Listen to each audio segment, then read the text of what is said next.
नमस्कार. हे काय माहितीये का, प्रत्येक ठिकाणी मी सांगायला जातोय, लोकांना वाटते मी रोगाबद्दल काहीतरी सांगून जाईल. हे आता भीती घालून जातोय का काय कुणास ठाऊक, हे आता डोक्यात काहीतरी रोगाचं घालणार आणि जाणार. पण असं नाही. सगळ्यात मोठा रोग तुमच्याकडे कुठला आहे माहितीये का? हसायचं नाही. हल्ली माणसाने काय विकत मिळतं का? ते देवानं फुकट दिलंय. हसायला काय हरकत आहे? पण एकेकाचं तोंड बघितलं गिलावा गेल्यासारखं आहे बघा. एकेकाचं तोंड बघितलं तर असं वाटतंय ह्याला मुळव्याध असावं 100%. तोंड साधारण कदा असं एक एक तर चालतंय कसं माहिती का? काय सांगायचं.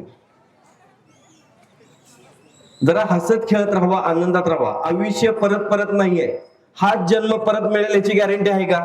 याच देहामध्ये परत येता येईल असं आहे का? शक्य आहे का? एकदा हे गेलं की गेलं. परत 30 नातेवाईक मिळतील ह्याचं काही गॅरंटी आहे का आपल्याला? तुम्ही या जन्मात कितीही कमवा, पुढच्या जन्मात ते तुम्हाला पाठोपाठ येणार आहे का? या जन्मात कमवल्याला इथंच सोडायचं आहे. बरोबर आहे का नाही? होय की नाही? हा, कितीही कमवा, करोडोनं कमवा, काही उपयोग नाही कशाचा. सगळं इथंच ठेवून जाणार आहे. जाताना काही सुद्धा सोबत येत नाही. कारण येताना देवानं काही दिलेलं नाही, जातानाही काय नेता येत नाही. किती काय असू दे, सगळ्यांना शेवटी एक जागा फिक्स आहे, ठरलेला आहे. माझ्याकडे एक गोष्ट आज लिहून घ्यायची, सही शिक्क्यानिशी, की वेळेच्या अगोदर तुम्ही मरणार नाही आणि वेळ आल्यावर कुणाचाही वशिला लावा, तुम्ही थांबणार नाही. बरोबर आहे का नाही? मधलं आयुष्य दिलं ही माणसं टेन्शन मध्ये का काढतात हे एक मला कळत नाही. मला बरीच लोक काय म्हणतात माहिती का, तुमच्याकडे काय पैसा आहे हो, चोऱ्या करतोय मी. पैसा आहे म्हणजे मी काय असं बोलवतो का? ये ये ये असं करतो का? कष्ट करतो, काम करतो. आता सर मला म्हटलंय की 30-35 वर्षापूर्वी मी त्यांच्या ह्याच्यात आलो होतो, तेव्हा सर असाच दिसत होतो का? आजही तसाच दिसतोय. फरक आहे का? 30-35 वर्षात स्वतःमध्ये फरकच करून घेतला नाही. शरीरात व्यायाम करतोय, खातोय. बऱ्याच लोकांना असं वाटतं की लय खाल्लं म्हणजे लय चांगलं राहतंय. ही डाएट करणारी लोक सकाळी जेवतोय, संध्याकाळी जेवतोय, दिवसभर काय खात नाही. देवानं ही एवढी चटाटा उचलावीत बघा, मरावीत मला वाटतं. अहो लय डेंजर माणसी. देवानं पंचपक्वानाची थाळी दिल्या, गोड आंबट तिखट खारट सगळं दिलं, गप खावावं का नाही येण्यानं? हे महिलांना, माता भगिनींना रोज एक प्रश्न आहे, लय मोठा प्रश्न आहे, आज भाजी काय करायची? हे जनावर काय खायला माहित नाही. कुठली भाजी करल ते शेजारच्या बाईने दिली, घ्यायला 100% कौतुक आहे बघा. भले कारल्याची दिली, हे म्हणते तिच्या हाताला चव काय? तिच्या नवऱ्याला जाऊन विचार, तो रोज खातोय. आणि बायकाशनी काय माहितीये का, महिलांना लय किडा असतोय. चांगलं झालं का नाही शेजारी वाटायचं, मी त्याच्यात भांडणच. ही डाएट करणार आहेत का नाही, सकाळी जेवतोय, संध्याकाळी जेवतोय, ही दुपारनंतर गॅस सोडायला लागतात बघा, टरार पादायला लागतात. एक एक तर जेवता जेवता वापरून असं वाटतं इकडे बोळा लावावा त्याला, ते बी उडून जाईल ठाप दिशे. एवढं एक एकाचा आवाज दांडका असतो, गॅस दांडका. काय सांगायचं. अहो आयुष्य दिलंय, जगा की गप. हे हसायचं बंद झालं का नाही माणसं, तेव्हापासून बघा अटॅकचं प्रमाण लय वाढलंय. हसत नाही, हृदय मोकळं करायचं नाही, मन मोकळं करायचं नाही. ही मोबाईल आलाय का नाही त्याच्यावर इस्तू पडावं असं मला वाटतं. जर भाषा आपल्या सांगली कोल्हापूरची आहे, इस्तू पडावं वाटतं. इस्तू कोण बघल ते नाही. एक संडास नाही गेलं तरी मोबाईल घेऊन जाते, तिकडे जाऊन रील्स बघत बसते. अरे गेलाय हागायला हक्की गप.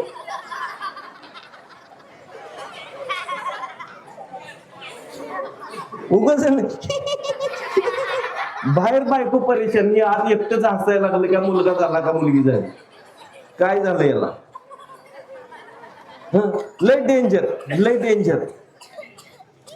डाएट म्हणजे आम्हाला काय माहिती नाही, फक्त एवढंच माहिती आहे, सकाळी खायचं आणि संध्याकाळी खायचं. मध्ये तर ते सकाळी म्हणे काय, आपल्या वजनाच्या 10% म्हणजे 70 किलो जर समजा वजन असेल आपलं, तर कमीत कमी 7 किलो दिवसाला फळं खायची. असं काहीतरी चावटपणा सांगतात. जायला तरी पाहिजेत. रोज गाजर किती खाणार आहे? 7 किलो गाजर खा, तिकडच राहा, यूज नको बाहेर. गाजरच गाजर बाहेर, टुबुक टुबुक टुबुक. अहो दुखायची वेळ इथे जाऊन जाऊन काय काही सांगायचं. आता रताळ खाल्यावर काय होईल सांगा. गाजर ठीक आहे असं काही सांगतात. बघा तुम्हाला सरळ सांगू काय, साधा सिंपल आहार फक्त पाया पडून, सगळ्यांच्या पाया पडून सांगतो, वेळेत खावा, बाकी काही करू नका. ही माणसं औषध सांगितलं का नाही, सकाळ दुपार संध्याकाळ अगदी गजर लावून खात्यात, अलाराम लावतात आणि औषध वेळेत खात्यात बघा. पण जेवा म्हणून सांगितलं का नाही वेळेत जेवत नाही. अजून भूकच लागली नाही म्हणते, जरा हिट की 4 फेऱ्या मार्गी बागेत कशी भूक लागत नाही बघू. हे महिला मंडळ आहे डेंजर. हसू नका सर, हसू नका. लय लय डेंजर. तुम्हाला काय वाटतं तुम्ही मेल्यावर लय रडणार आहे बायको तुमची? इसरून जावा. आम्ही गेलो तरी आमची रडणार नाही, एवढं मिळवून ठेवलंय तरी. किती काय झालं तर बाई अर्ध्या तासाच्या पुढे रडत नाही. माझं पटत नसलं तर मरून बघा. होय, अर्ध्या तासाच्या पुढे बाई रडत नाही. अर्ध्या तासा नुसतं पदर आडवा लावून कोण कोण आल्यात बघती पदरातनं. आणि ते आवाज तर कसला भारी काढती मध्ये, किशोर कुमार पेक्षा पण भारी. शेजारची कोण एखादी मैत्रीण आली का नाही की ही काय म्हणती, आमचं हे तुझ्याकडं आल्यात काय ग बाई. इरवी जाऊन बसत होता त्यावेळेस तुला त्रास होत होता त्याचा. मेल्यावर कशाला जातोय तिकडे.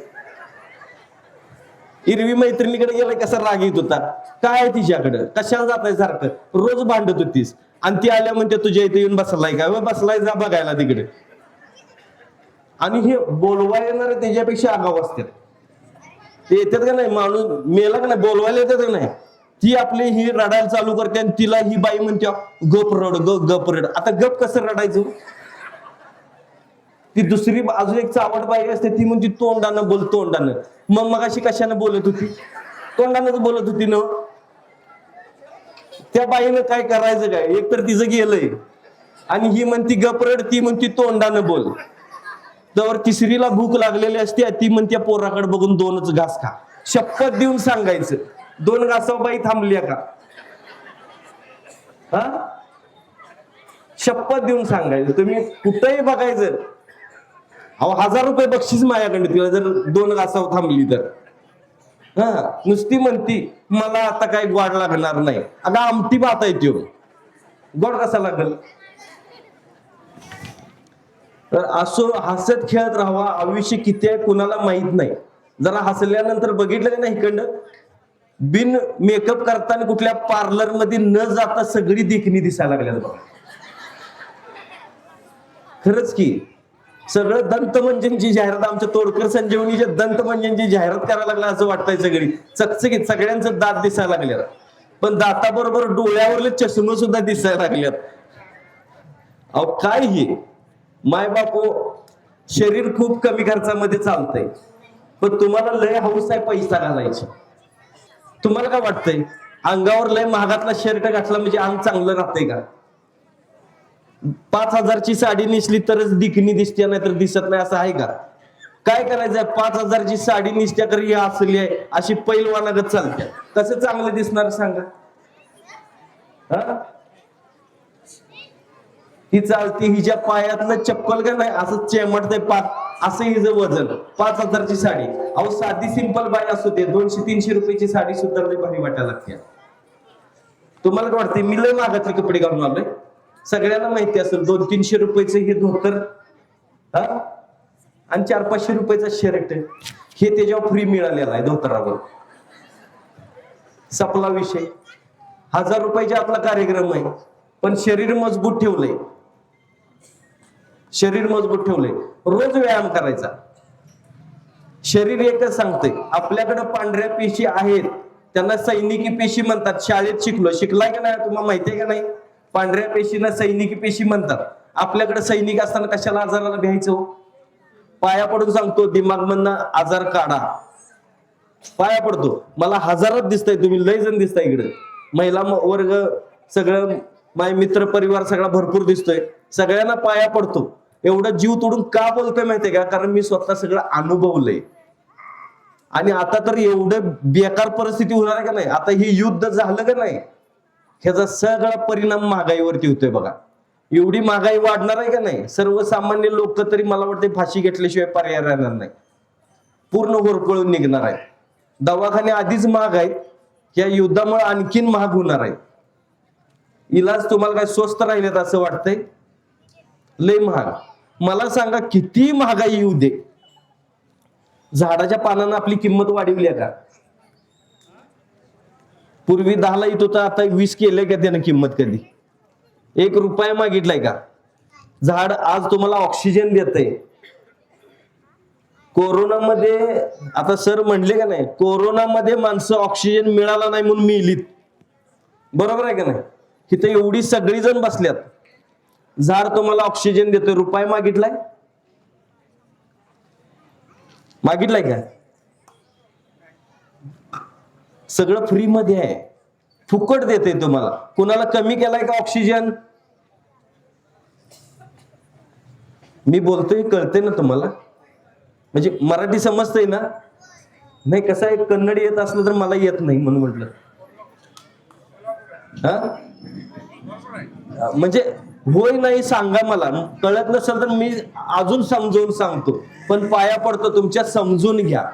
बघा, आज इथं आलोय मी, 1ही रुपया घेतलेला नाही. आता 30-35 वर्षापूर्वी सरांनी सांगितलं की 1 रुपया घेतला नव्हता, आजही घेत नाही मी. मी सगळ्या महाराष्ट्रात काय, सगळ्या देशात सगळीकडे फिरतोय व्याख्यानं द्यायला. बाळांनो जरा शांत बस. देशात सगळीकडे फिरतोय मी, पण कुठेही 1 रुपया आजपर्यंत कुणाकडून घेतलेला नाही. येण्या जाण्याचा खर्च सुद्धा घेत नाही. हा, तुमचं होऊ दे मग सांगतो. टाळ्या वाजवू नका, मी काय वेगळं केलेलं नाही. माणसानं माणसासाठी करायचं नाही तर मग करायचं कशासाठी?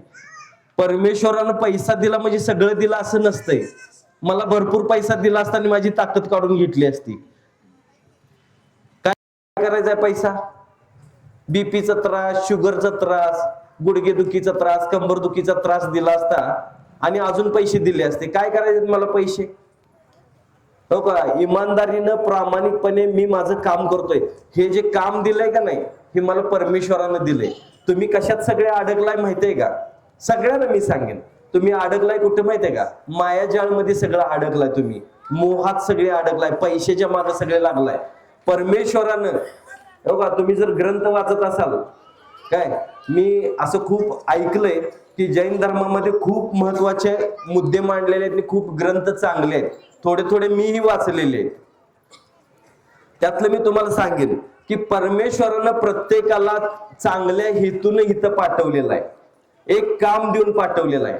पण इथं खाली आल्यानंतर ना, तुम्ही ते काम विसरून देऊन ना, तुम्ही सुरुवातीला संसारात अडकता, पैशात अडकता, आणि नंतर म्हातारपणी कळायला लागतंय की हे सगळं व्यर्थ होतं. ज्या कामासाठी पाठवलं ते काम करायचंच राहिलं, आणि वर जाऊन उत्तर देताना मग तुमची तोंड बंद होतात.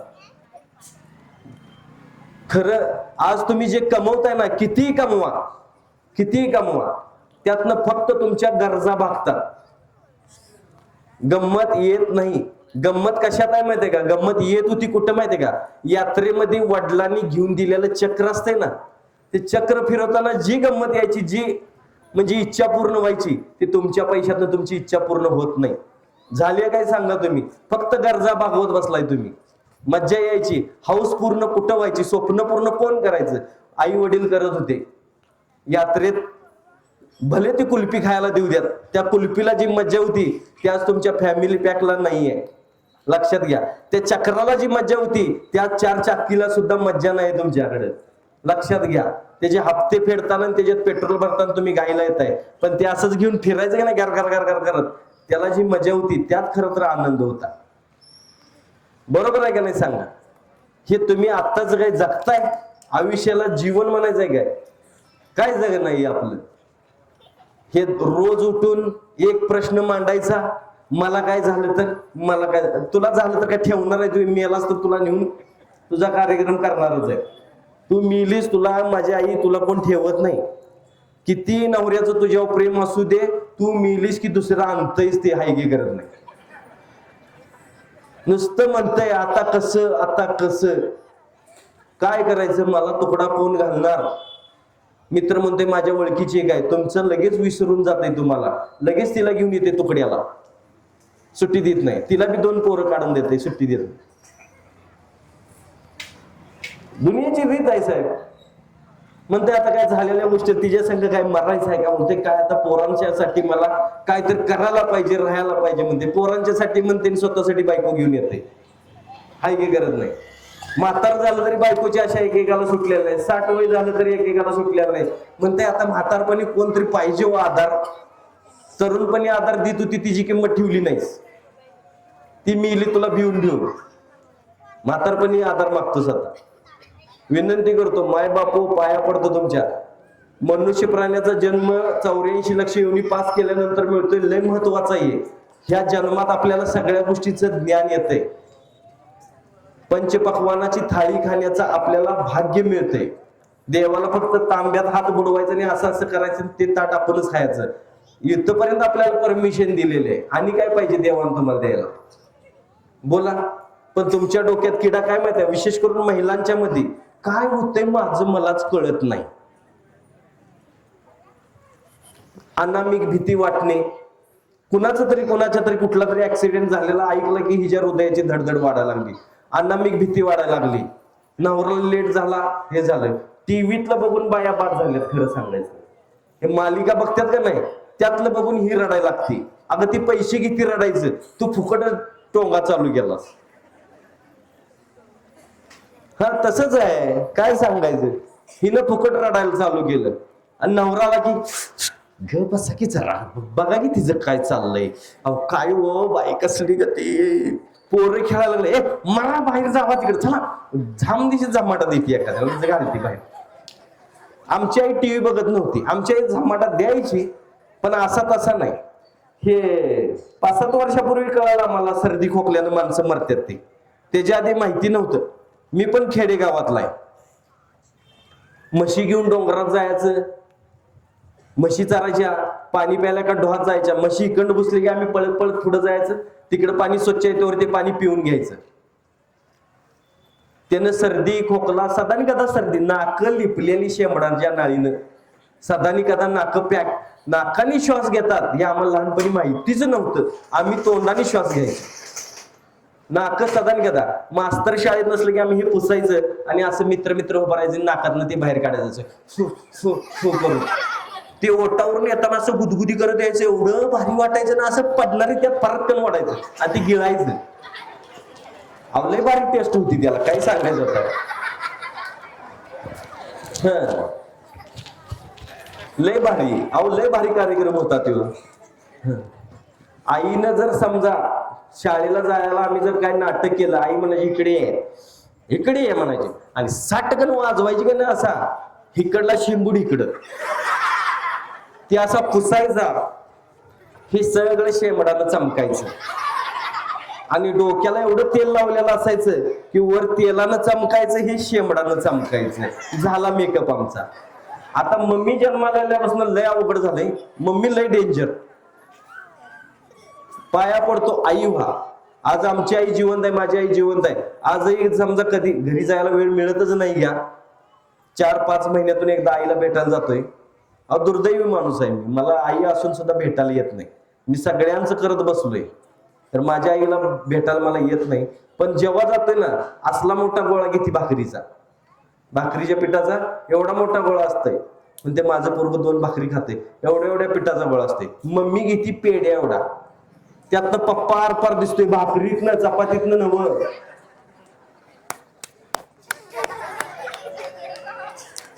एवढीच भाकरी, एवढीच भाकरी. आमच्या आईची भाकरी तव्यावर मावत नाही आणि ही मम्मी एवढीच भाकरी करते. हे मुलाला सुद्धा लय भारी मेकअप. असा तिने ते स्पंज ठेवलाय कापसाचा, तो असं बुडवायचं आणि थाप थाप थाप थाप थाप करून मारा. हे पांढरं वांढरागत दिसतंय ते. त्याच्या पाठीवर बॅग अडकवायची आणि त्याला म्हणायचं बेटा 2च मिनिट आणि मम्मी साडी नेसायला चालू. अर्धा-पाऊण तास लावती साडी नेसायला आणि 30 वेळा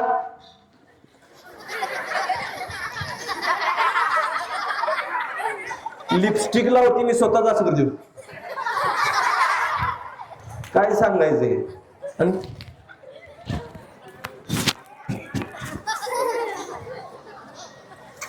काय सांगायचं, आमची आजी आज जाय तिथं लुगडं मिसून बाहेर यायची, कळायचं मी नाही तो मी नव्हे सारखं.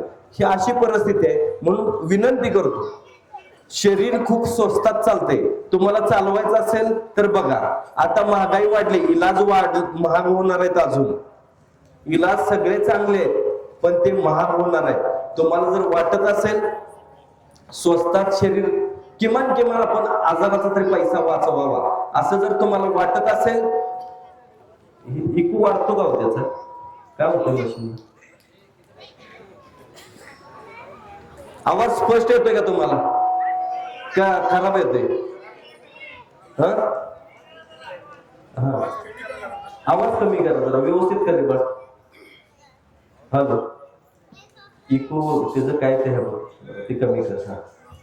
आता येतोय का व्यवस्थित? आता येतोय का व्यवस्थित? हा. तर काय माहितीये का, शरीर खूप कमी खर्चामध्ये चालतंय. शरीर 100 वर्ष टिकतंय, परमेश्वरानं सांगितलेलं आहे. आम्ही मात्र त्याला ना खरोखर, आता तर एवढी बेकार परिस्थिती आहे, माझ्याकडे 2 महिन्याचं बाळ आलं होतं ज्याला कॅन्सर झाला होता. काय करू शकतोय सांगा? आई वडील पाया पडत होते, काही करा मी वाचवा, काही करा वाचवा मुलाला. 2 महिन्याचं बाळ, डॉक्टरने सांगितलं मेंदूलाच गाठ आहे, इकडून असं पूर्ण बाहेर आलं होतं. काय वाचवणार आहे सांगा? कोण दोषी याला? त्या मुलाने काय दारू पिली होती का? त्याला काय केलं होतं? कुठलं व्यसन, मावा खाला होता का, गुटखा खाला होता का, काय केलं होतं? काही केलं नव्हतं. ही चूक आई वडिलांची होती. एक तर वेळेत लग्न करत नाहीत आताची मुलं.